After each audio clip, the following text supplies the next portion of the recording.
Merhabalar, ben Yüksel, kanalıma hoş geldiniz. Güzel bir süveter çalışması yapacağız şimdi.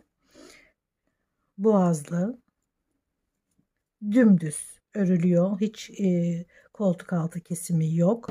Düz örgü ve haroşa örgüden oluşuyor.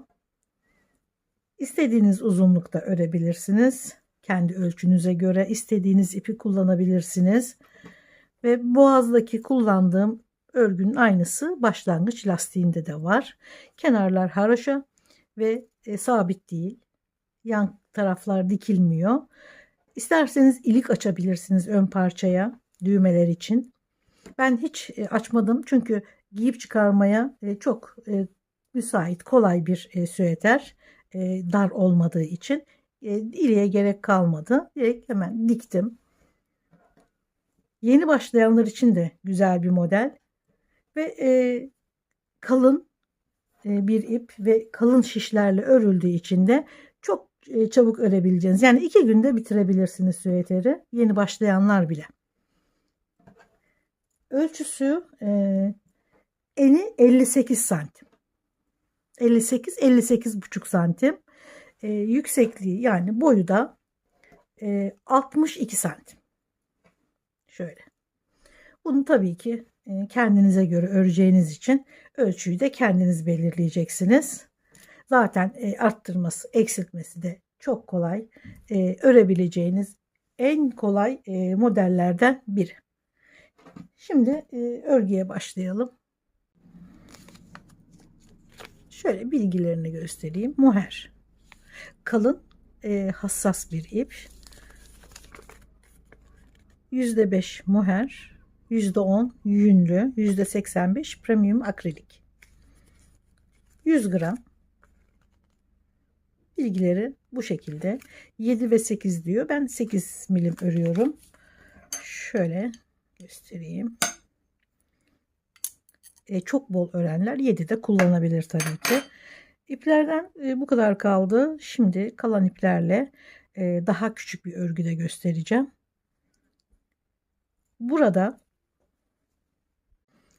63 ilmek atıyoruz şişin üzerine. 6 tane başa, 6 tane diğer başa haroşa örüyoruz. Aradaki lastik olarak devam edeceğiz. 303 ters. Şimdi burada 63 tamamı 63 ilmek. Ben daha küçüğünü öreceğim ama kaç tane ilmek olduğunu tek tek söyleyerek ilerleyeceğim.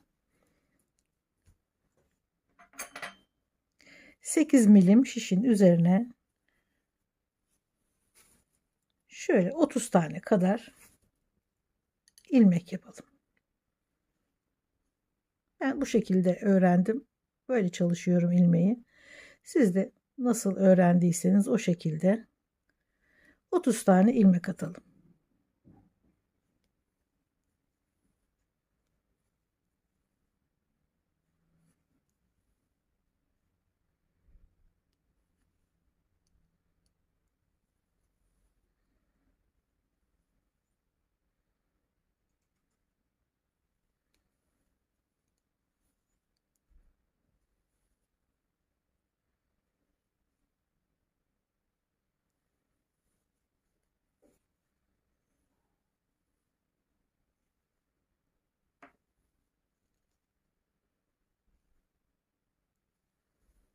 Yeni öğrenenler videoyu ayarlar kısmında yavaşlatarak da izleyebilirsiniz. Ya da bilenler hızlandırabilirler. 33 ilmek attım. Süveterde 63 ilmek. Burada ufak bir çalışmada 33 ilmek yeterli. Şimdi lastiğe başlayacağız ama önce tabii ki yanlardaki şu haroşalar. Her sırada haroşa örüyoruz. Ön tarafta haroşa, arka tarafta düz değil. Her sırada haroşa örüyoruz. Şuradaki 6 ilmeği.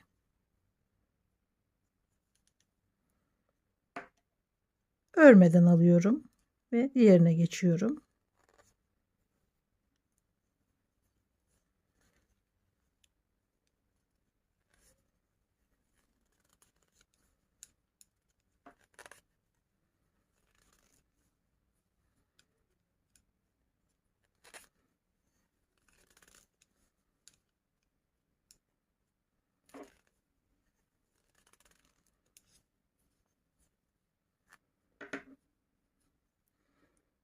2, 4, 6 tane haroşa. Şimdi ipi arkaya alıyorum. 3 tane düz örgü. Tabi siz bunu bir düz bir ters de örebilirsiniz. İkili de yapabilirsiniz. Zevkinize kalmış. 3 düz ördükten sonra ipi öne alıyorum ve haroşa.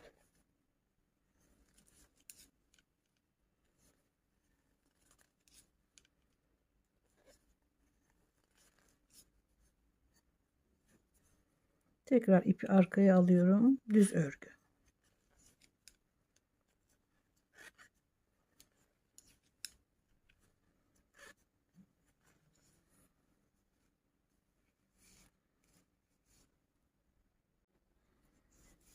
Altı ters örgüyle başlamıştım. 6 ters örgüyle bitirdim.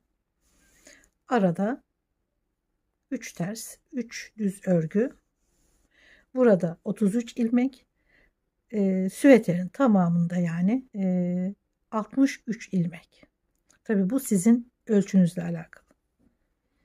Ne kadar istiyorsanız o kadar genişlikte çok rahat arttırabilirsiniz ilmekleri ve şu lastik kısmını da istediğiniz şekilde örebilirsiniz.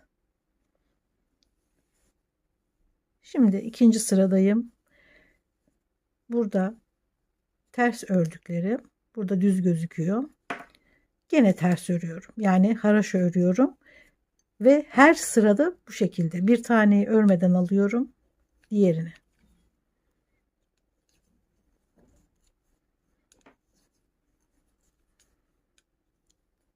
İki, 4, 5, 6. Her sırada o 6 ilmeği böyle bu şekilde örüyoruz. Burada ters gördüğümü ters, düz gördüğümü düz örüyorum. Düz örgü haroşaya geçmiştik. Burada tabii ki o düz örgü ters örgü olarak gözüküyor. Gene göründüğü gibi örüyoruz. Arka kısımda aynen devam etmesi gerekiyor. Şu şekilde. İpi arkaya alıyorum. Şimdi düz örgü.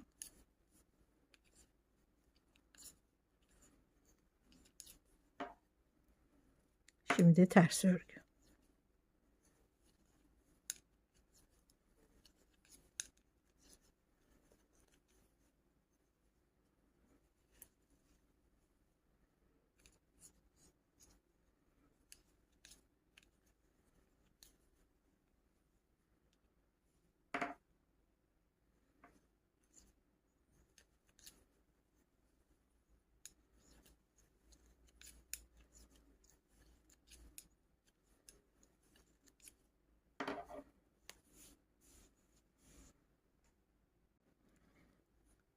Sıra sonunda gene haroşa olarak 6 tane ilmeği örüyorum. Birini örmeden alıyorum. Yalnız şu ilmeği örmeden alırken şuradan çok sıkmayın. Gevşek bırakın. Sonra şu kısım, şu uç toplanır. Kısalır. Yani şuradaki örgüyle burası aynı uzunlukta kalması gerekiyor. Burası çekmesin yukarı doğru. O yüzden şu ilk aldığımız ilmeği gevşek alalım.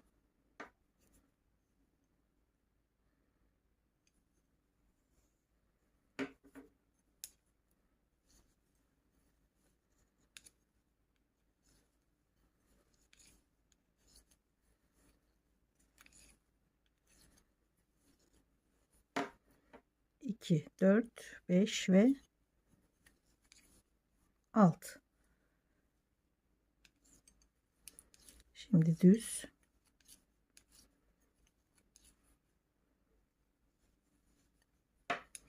Şimdi ters. Bu şekilde istediğiniz uzunluğa gelene kadar devam ediyoruz. Yani lastik kısmından bahsediyorum. Ne kadar uzun istiyorsanız lastiği o kadar yükseltebilirsiniz. Ben biraz kısa bıraktım. Yani 6 sıra ördüm. Siz daha fazla da örebilirsiniz. 4 sıra ördüm. Yeterli, anlaşılmıştır. Bu örgünün ön yüzü. Yani 6 haraşa hemen yanında düz örgü 3 tane. Burası arka tarafı. Şimdi lastik örgüyü bırakıyorum. Sadece yanlardaki haraşa devam ediyor. Tabii ki örgü bitene kadar zaten devam edecek. Bol bir ilmek alıyorum.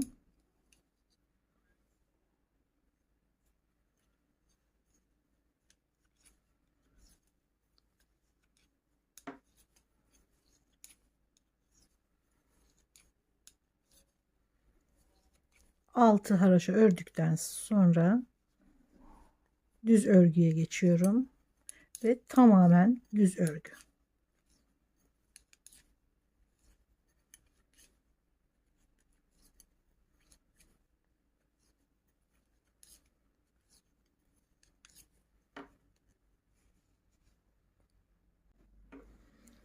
Sırayı gene 6 ilmek haraşayla ters örgüyle bitiriyorum.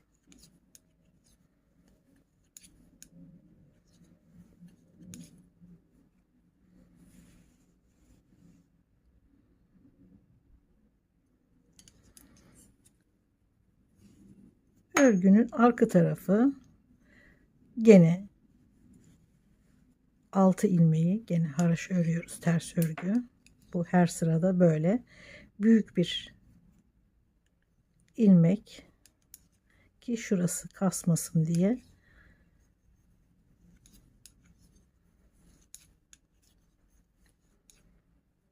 Şimdi 2 4 5 6 ilmek başlangıç şu kenar haraşo bölümü. Burayı düz örmüştük. Burayı tamamen ters örüyoruz. Bu tarafa düz olarak gözüksün diye.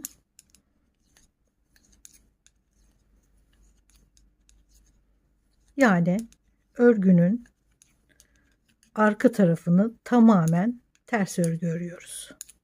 Hem zaten bu 6 ilmeği ters örüyorduk haraşo. Ve şimdi aradakileri de yani örgünün arka yüzü tamamen ters örgü.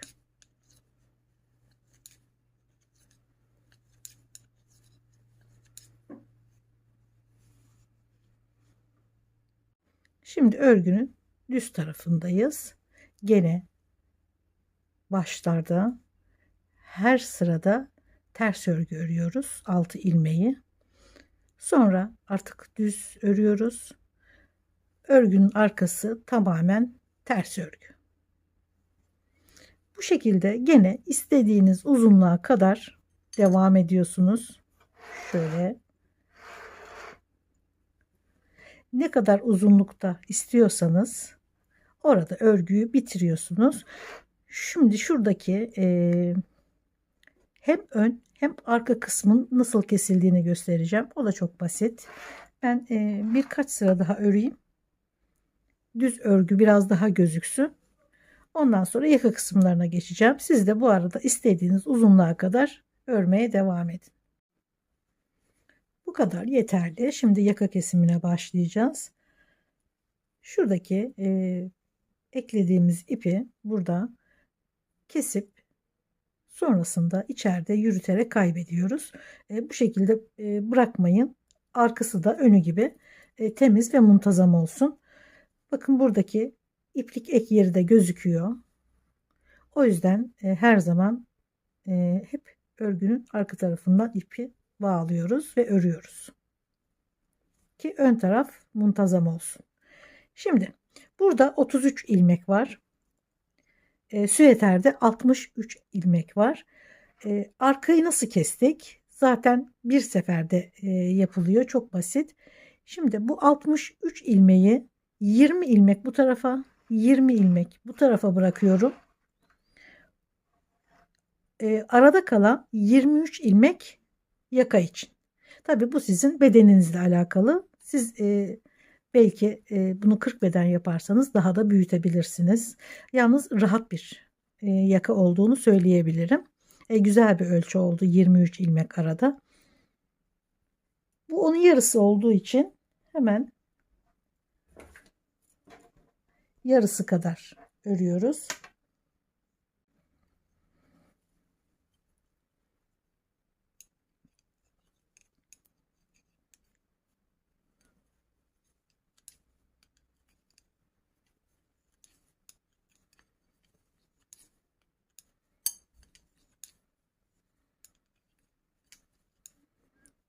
İki, 4, 6 ters örgü.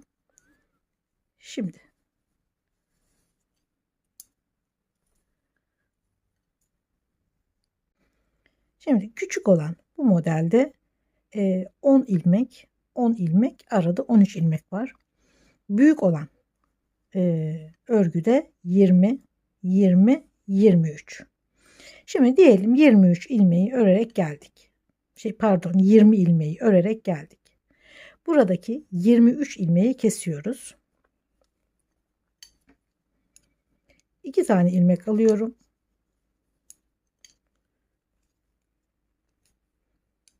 Geri alıyorum.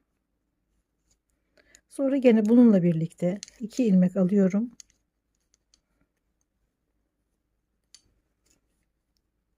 İlmeği geri alıyorum. Gene geri aldığım ilmekle birlikte 2 tane alıyorum. Gene geri alıyorum. Bu şekilde 23 ilmek kesiyorum. Bitişte yani bu tarafta 10 ilmek pardon 20 ilmek kalması gerekiyor. Bu küçük model olduğu için 10 ilmek kalıyor.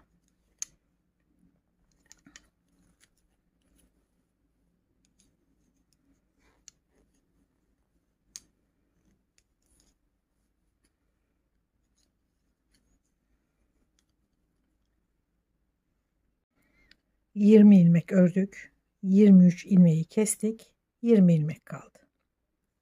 Tabi bu küçük model olduğu için tam yarısı. 10, 10, 13 ilmek. Şimdi devam ediyoruz sıraya.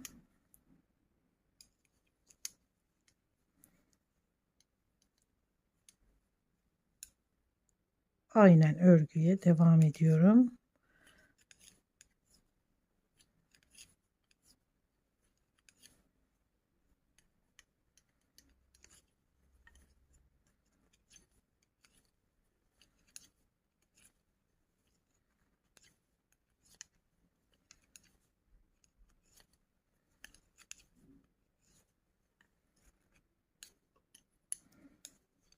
Şimdi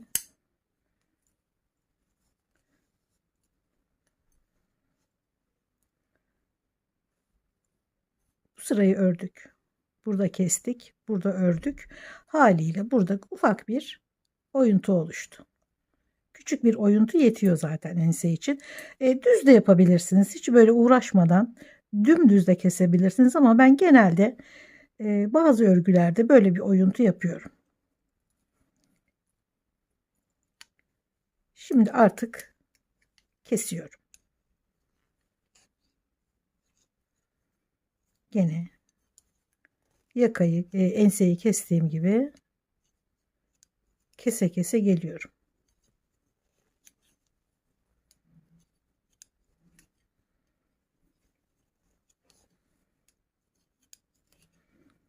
Burada 20 ilmeği yani omuzları oluşturan 20 ilmeği kesiyorum.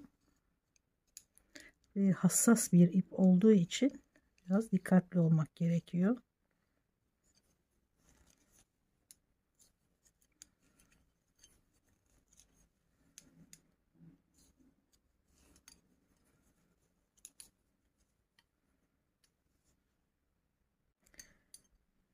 Omuzu kestim. Şimdi burada ipi biraz mesafeli bırakacağım omuzu dikmek için. 20 ilmek omuzda bıraktık. 23 ilmek burada kestik. Burada da gene 20 ilmek var. Ufak bir oyuntuyu oluşturduk. Ense ortaya çıktı. Ne yapıyoruz şimdi? Aynı örgüyü burada da yapıyoruz. Buradan örerek geldik. Kestik. Örerek devam ettik. Eşit ilerliyor sıra. Dönerken kestik. Şimdi ne yapıyoruz? Hemen ipi şuraya bağlıyorum ve keserek devam ediyorum. Hiç örmüyorum. İpi bağlayıp aynı burada yaptığım gibi kese kese gidiyorum. Gene bir mesafeli ip bırakın dikmek için. Ense bu kadar. Şimdi ön kısımda biraz daha kesme yapıyoruz. Daha bir mesafe kazandırıyoruz boyun için. 29 ilmek örüyorum. Şurada 5 tane ilmek keseceğiz. Yani 29 tane ilmek burada. 29 tane bu tarafta var. İlk etapta keseceğimiz 5 ilmek tam ortada. 29 ilmekten sonra 5 ilmek kesiyorum. Gene 2 tane ilmek alıyorum.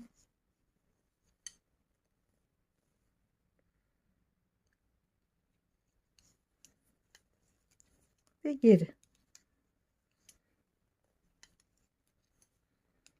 Geri.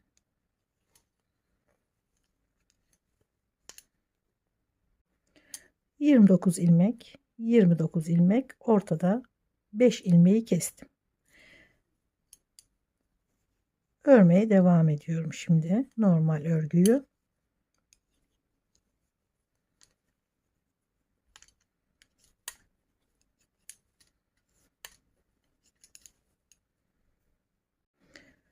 Sonra döndüm, bir sıra daha ördüm.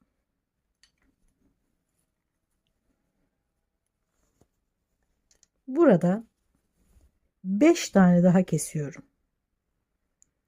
Şurada 5 tane kestim. Devam ettim. Döndüm. 5 tane daha kesiyorum.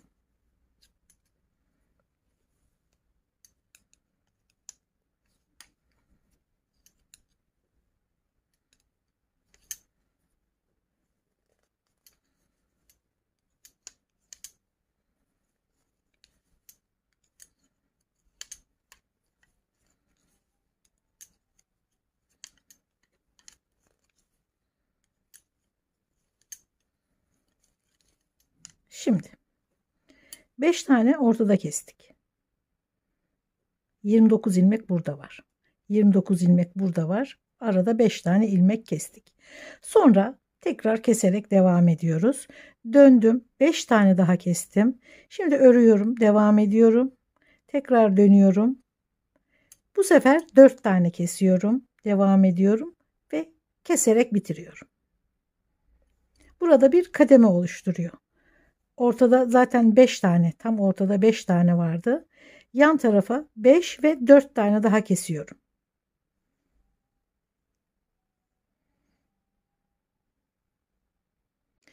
Buradaki ilmek sayısıyla buradaki tabi birbirini tutmuyor.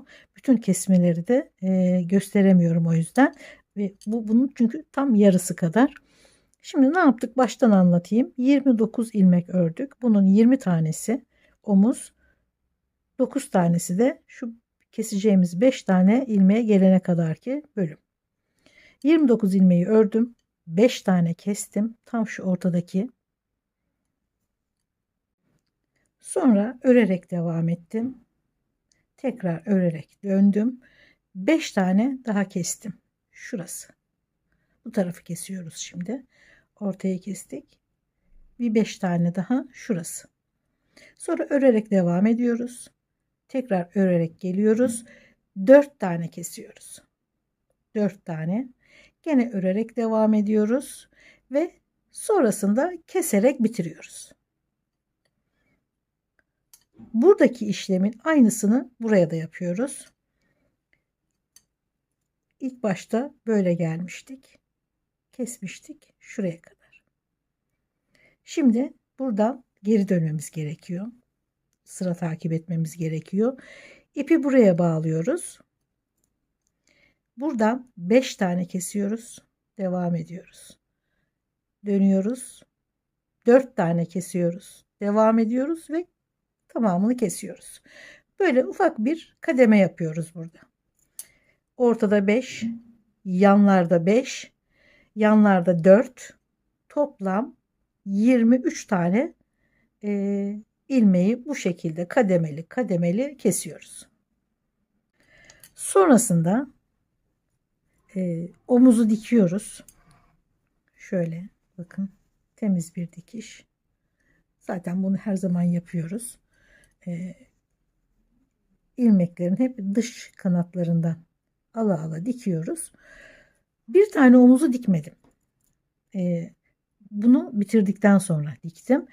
Şöyle göstereyim. Yuvarlak şiş vardı elimde. Fakat şu misina biraz uzun geldi ve örmeyi zorlaştırdı. Normalde ben her iki omuzu da diktim. Sonra bunu misinalıyla örerim diye düşünmüştüm ama biraz zor oldu. Çünkü misina uzun geldi. Eğer daha kısa, gene 8 milim şişler, misina daha kısası varsa elinizde, o zaman çok rahat örebilirsiniz. Bu biraz uzun olduğu için beni rahatsız etti. Hemen söktüm. Hatta şu açık renkli örmüştüm boyunu. Söktükten sonra karar değiştirdim. Pembeyle örmek istedim. Bir omuzu söktüm dikişi. Bir omuz açıkken yine bu şişlerle her ilmekten bir tane aldım. Ama şu kademe oluşturan yerlere gene battım fazladan. Oraları da batarak ilmek sayısını fazlalaştırdım. Eğer tam 23 buradan 23 arkadan 46 ilmek üzerinden örerseniz o zaman şu kademelerin bir özelliği kalmıyor. Buraları belirgin hale getirmek için şu oyuntuyu mutlaka şu aralara da birer birer fazla batmak gerekiyor ki şöyle 46-54 tane kadar bir ilmek sayısına ulaştım bu oyunu örerken. 54 olur, 56 olur, 60 olur, tamamen sizin zevkinize kalmış. Daha büyük, daha bol dursun isterseniz 60 ilmeğe kadar arttırabilirsiniz. Sonrasında şuradan diktim. Belli bile değil hiç dikişi. Eğer misina ile örerseniz hiç dikiş izi de kalmaz zaten. Sonrasında tekrar omuzu diktim ve örgü bu şekilde bitti. Umarım modeli beğenmişsinizdir. Görüldüğü gibi gerçekten çok çok kolay örebileceğiniz bir model. Birazdan mankenin üzerinde görsellerini hazırlayacağım. Hemen videonun bitiminde görebilirsiniz. Umarım beğenmişsinizdir. Destek amaçlı olarak videolarımı beğenmeyi ve bundan sonrakileri de izlemek için abone olmayı lütfen unutmayın. Görüşmek üzere. Sağlıkla kalın.